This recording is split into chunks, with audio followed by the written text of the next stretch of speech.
What's going on, everybody? It's Frito here for Clickheads. Patch 1.02 is live, and Ranked will be following shortly after they get the bugs shored up this week. So we wanted to come in with a tier list video for what agents you should be focusing on when playing Ranked. There wasn't a lot of balance changes, but the interesting thing about Valorant is that it is the type of game that the community will be unlocking over time, as in the correct playstyles and approach to each individual agent has a vast difference on their power level. It isn't just stats alone. There's the tactics and positioning that plays a big part of it, and because of that, you're going to see some significant changes on my tier list this time to account for the recent tournaments where top level players are really getting into depth of how to use the different characters in the game. For the purposes of this tier list, I'm going to attempt to translate that into the ranked environment as well, though I am biased a bit towards the team aspects of the game and how you should be playing and approaching your tactics when playing, but it obviously does vary when non-teamwork oriented solo queue tactics come into play, and we'll try to clarify when that's the case. But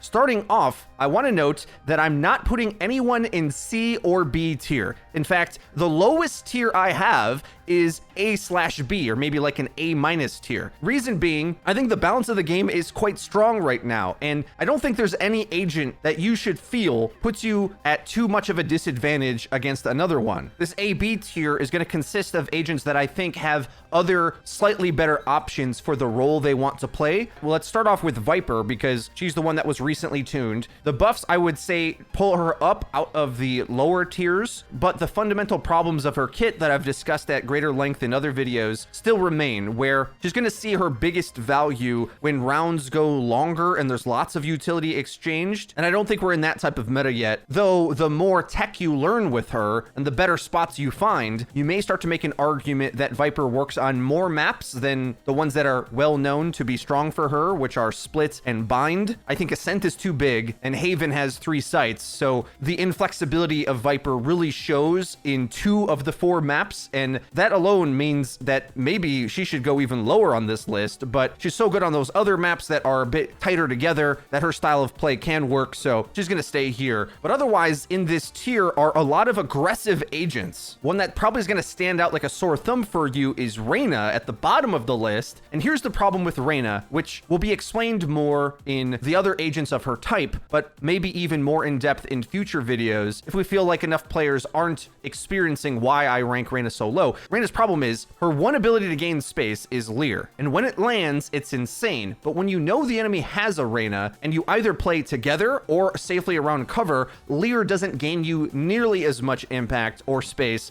as other options on this list. When you find Leer to land in a 1v1, it is insane. But the more I'm learning about Valorant, the more you really should be pairing up with teammates to hold positions, not split one player each across the map. That's a very weak way to play. Another problem with Leer is that what you can do against it is play really close quarters, tight angles, where even putting a Leer on you, the near sight effect means you can still see and shoot someone coming around the corner playing mid on Bind in one of the multiple cubbies, which makes Leer more situational when you know how to play around it, which is going to be a recurring theme in this list, frankly. She is insane on pistol rounds. She's gonna have a ton of solo queue potential, and when your enemies aren't playing in the way that they should in order to counter her, she's gonna look insane. But the more people learn how to do that, I think you're gonna find a fall off, especially as you continue to go up the ranks where players are playing more akin to how they do in tournaments. Next up, Raze, I think, suffers from a similar problem to Reyna, but maybe in the reverse way, where if you know you're going up against a Raze, maybe you don't sit in those corners or play in hookah knowing that she's got a boombot or nade to clear you out. I still think it is quite a lot of guaranteed impact, especially since it blows up the deployable items in the game like Cypher Traps or Sage Wall, as well as she has a lot of tools to interrupt teams that are trying to group up together to use their utility, which I do think you have to do in this game in order to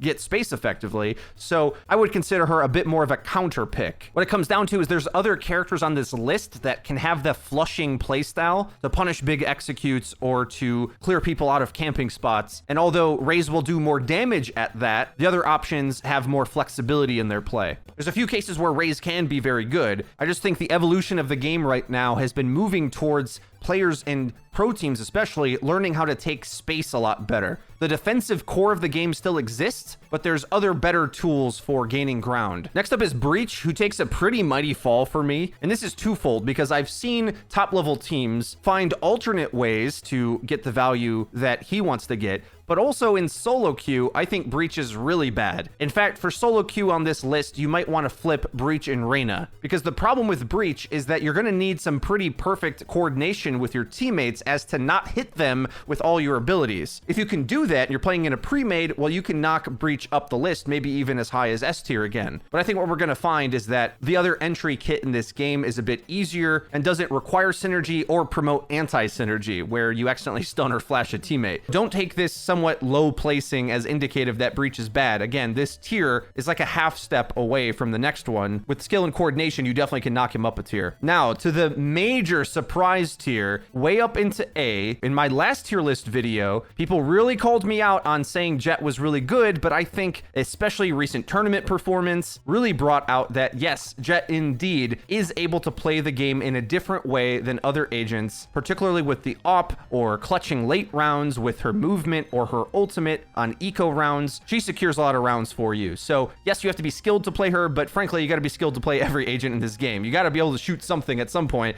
So there's no getting around that. Note, I would say Jett is fairly selfish as a pick because her smokes can delay sight lines when the enemy's retaking and such, but a lot of the times they're used to bail herself out, but they're definitely not execute smokes, right? The majority of her play is getting herself into aggro angles, working for a pick, and getting out. Look out for picking her on a map like Split that is really too close. There's too much grouping up and bursting out for her to get more value with her aggro positioning than escape playstyle than, for example, like Raze, who can just hold her ground and throw a nade at that. Instead, Haven or maybe Ascent are a bit more her playground where she can find herself on really aggressive angles and dash to safety. But either way, on any map, if you can get a AWP or even a shotgun in her hands, she can really pick apart a team in similar ways that Reyna's sustain allows her to, but Jett has a bit more teamwork interaction with Cloudburst and a better ultimate. Now, the super surprise pick that's above her, which I hope you're having a knee-jerk reaction of what the heck you talking about, Frito, with Phoenix all the way up into A tier, is solely because I think the entire community is missing a trick with Phoenix, except for the team that has been dominating the North American region, TSM. I've got a video that's going to be coming up that further explains this concept, breaking down Drone's gameplay, who has been dedicating to the agent since Twitch Rivals and before, I believe. And based on how TSM plays him, the thing we're gonna have to realize is that just like Jett, we were all wrong about how to play Phoenix. He's not a selfish agent, actually. He's an incredible team play agent who also can kind of do solo plays. Because I think so many players were trying to adapt a Counter-Strike playstyle with what they expect flashbangs to do onto Phoenix, myself and lots of people really rated Phoenix low. I also think what's really going to happen is that once everyone watches the VODs of TSM destroying with this agent and him being crucial to the way they play the game, there'll be a ripple effect in the community and people will really start actualizing him in the same way that they did Jett, but for a completely different reason, right? My Phoenix video will go more into depth in this, but in short, if you look at Phoenix, each one of his abilities in isolation is weaker than a counterpart on a different agent. Yes, but the fact that he has the combination of a flushing tool with a molly,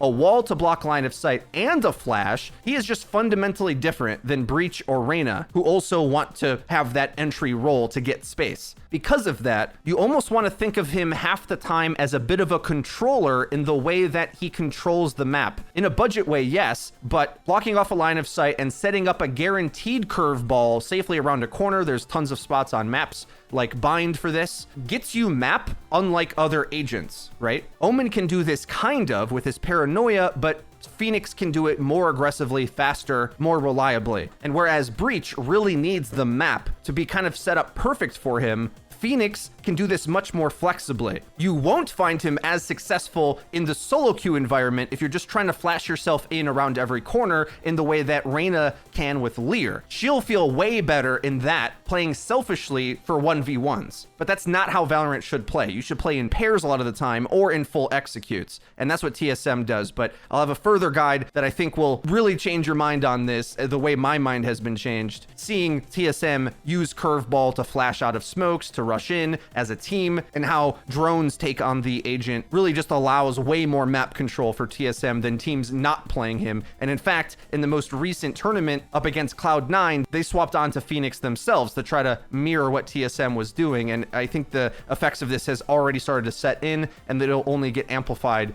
as time goes on. So in short, you can emulate bits of this with Breach, Reyna, or Raze to flush out areas, but Phoenix has the strongest utility exchange. When the enemy is using things against you, he has options to either block off lines of sight or to punish their smokes in a way that the other agents can't as easily. Now, on both ends of the A tier here, we've got Sova and Omen. I could see an argument for Omen to be a bit higher, but I still think Brimstone is the one controller you should pick, and I don't think you should pick two, frankly. I think you should be accurate with where you want to place your smokes, but if you pick too many smokers, you're really going to lack the aggression that other agents have that set up kills more easily. Smokes typically don't. They like delay or sculpt the map a bit. And yes, Omen does have paranoia that goes through walls, but I think that's less reliable than what Phoenix does, but maybe a bit more reliable than what Breach does, where Omen has a bit more options, kind of similar to Phoenix, seeing as he has smokes and Breach only has his aggression. Omen might have the right mix of that. Only having one paranoia kind of puts you all in, which is why I think you should consider him more of a Brimstone replacement rather than one of your aggressive agents. But as well, similar to Reyna, he has a lot of trickery that can work in the solo queue environment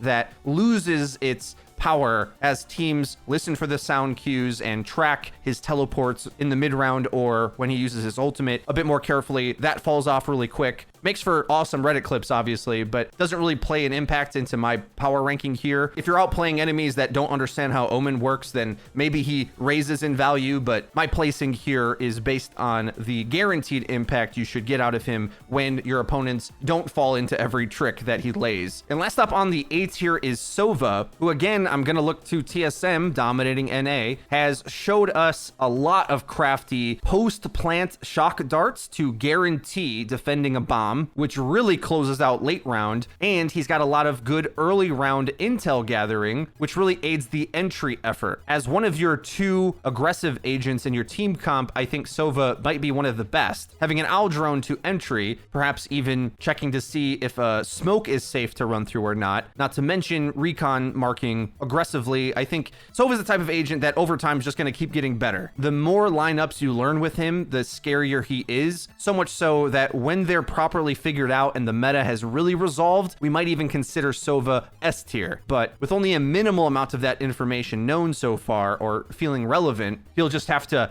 settle for being the top of the A tier for now, but he really has incredible power unlike any other. And although shock darts are harder to use mid-round than say Raze nades and Boombot, when you learn Sova's abilities to a higher level, you can replicate some of the extremely powerful explosion damage or entry or flushing kit that Raze has as well. And last up is going to be the S tier. These three, of course, are called the Common Core, who have dominated Valorant gameplay since the beta, but I want to note that I think it's really important to realize in ranked that you don't necessarily need any one of these. In fact, be careful not to overpick and force these picks when you have agents that are already doing that job. I think team comps in Valorant pretty badly need to be balanced, otherwise you feel really one-dimensional on either attack or defense and struggle going in or retaking or adjusting. So particularly if you have characters like Omen or Viper, or you don't know how to play one of these three all-star agents, don't force it. I think it's much more important right now that you have a balanced team comp that gives you options rather than pigeonholing you into a single playstyle. What I think you'll find playing solo queue is a lot of times your teammates will pick a very bad comp and you might have to consider one of these three agents, and oddly enough, I would say the most must pick of the three is probably Brimstone if you don't have any aggressive smokes. Sage and Cypher slow down the game and stabilize it to make it play clean cleanly, but a lot of times in ranked, there's too many mistakes being made for that to matter too much. And you just need a way to like actively structure the engagement. Cypher and Sage really need their teammates to do the right things to get the most value out of supporting them,